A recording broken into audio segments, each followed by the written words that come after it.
Hello, everyone, and welcome. Have you ever looked up at the big, bright, full moon and wondered about the stories it holds? Well, today, we're diving into one of the most enchanting tales of all, the story behind the Mid-Autumn Festival. You might also know it as the Mooncake Festival, a time filled with magic, history, and a love story that spans from the earth to the heavens. Let's travel back in time, long, long ago. Imagine a world with a terrible secret. Not one, but 10 suns blazing in the sky.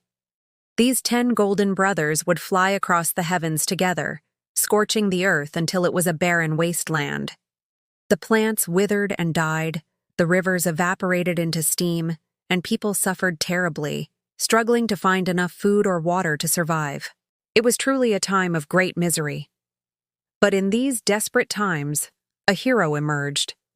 His name was Hou Yi, and he was the greatest archer in all the land, a true champion of the people. Seeing their suffering, he knew he had to act. He grabbed his mighty bow and climbed to the peak of the tallest mountain. Taking a deep breath, he drew his bow, and with 10 perfect arrows, he shot down 9 of the scorching suns, one by one. He left just the one gentle sun we have today, and just like that, the world was saved. The earth cooled, the rivers began to flow again, and life started to flourish once more. The people were overjoyed. They hailed Hou Yi as their savior and their king. Not long after, he married the beautiful and kind-hearted Chang'e, and their life together was filled with happiness and love. It seemed like the perfect fairy tale ending, but their greatest test was yet to come. One day, as a reward for his heroic deed, Hou Yi was given a truly extraordinary gift, an elixir of immortality. This magical potion would allow the person who drank it to ascend to the heavens and live forever as a god. But there was a catch. There was only enough for one person. Hou Yi looked at his beloved wife, Chang'e, and couldn't bear the thought of leaving her alone on earth while he lived eternally in the sky. His love for her was far too great, so he refused to drink it. Instead, he gave the precious elixir to Chang'e and asked her to keep it safe in a treasured wooden box, hidden from the world. However, such a powerful secret couldn't be kept forever. A wicked and greedy man named Peng Meng, who had been one of Hou Yi's apprentices, learned about the elixir. He was consumed by jealousy and a lust for power. He waited for the right moment. One day, while Hou Yi was away on a long hunting trip, Peng Meng saw his chance. He broke into their home, brandishing a sword, and cornered Chang'e. He demanded that she hand over the precious box containing the elixir of immortality. Chang'e was terrified, but she was also brave. She knew she could never let such a vile man get his hands on the divine potion. He would surely use its power for evil. Backed into a corner, with no other choice, she made a split-second decision. In a moment of pure desperation and incredible courage, she snatched the box, flung it open, and drank the entire elixir herself.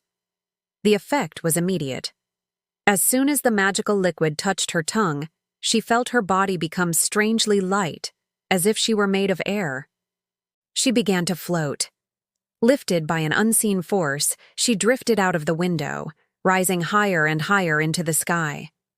She floated past the clouds, beyond the reach of the wicked Peng Meng, until she finally came to rest on the cold, silent, silver moon. There she became the moon goddess, forever separated from her mortal husband. When Hou Yi returned home from his hunt, he was met with a scene of disarray and the terrible news of what had happened. He was completely heartbroken. His world, which he had fought so hard to save, was shattered.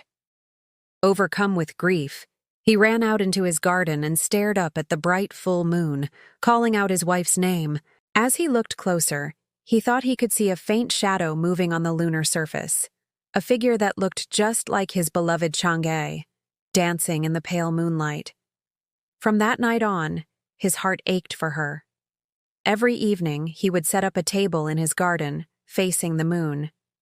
On it, he would place offerings of the sweet fruits and round, fragrant cakes that Chang'e had loved so much, hoping she could see them from her distant home in the sky. It was his way of telling her that he had not forgotten her, that he would love her for all of eternity. The people in the village, who admired Chang'e for her bravery and her sacrifice, saw Hou Yi's nightly ritual. Touched by his devotion, they soon began to do the same. They believed that on the one night a year when the moon is at its fullest and brightest, which happens in the middle of autumn, Chang'e is closest to the earth and can see the offerings made in her honor. And that, my friends, is why every year on that beautiful, luminous night, we gather to celebrate the Mid-Autumn Festival. We come together with our loved ones, go outside to admire the brilliant full moon, and share delicious mooncakes. Have you ever noticed the shape of a mooncake? It's round, just like the full moon. But it's also round like a family circle, symbolizing reunion and togetherness. It's a beautiful reminder of the powerful love between Hou Yi and Chang'e, and it teaches us the most important lesson of the festival: to cherish the precious time we have with our families. It reminds us to honor the love, courage, and sacrifice that connect us all.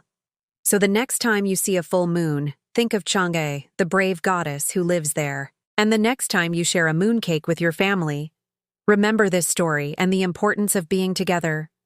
Thank you so much for joining me on this magical journey today. If you enjoyed this story, please give this video a thumbs up and don't forget to subscribe for more tales from around the world. Happy Mid-Autumn Festival to all of you who celebrate. See you next time.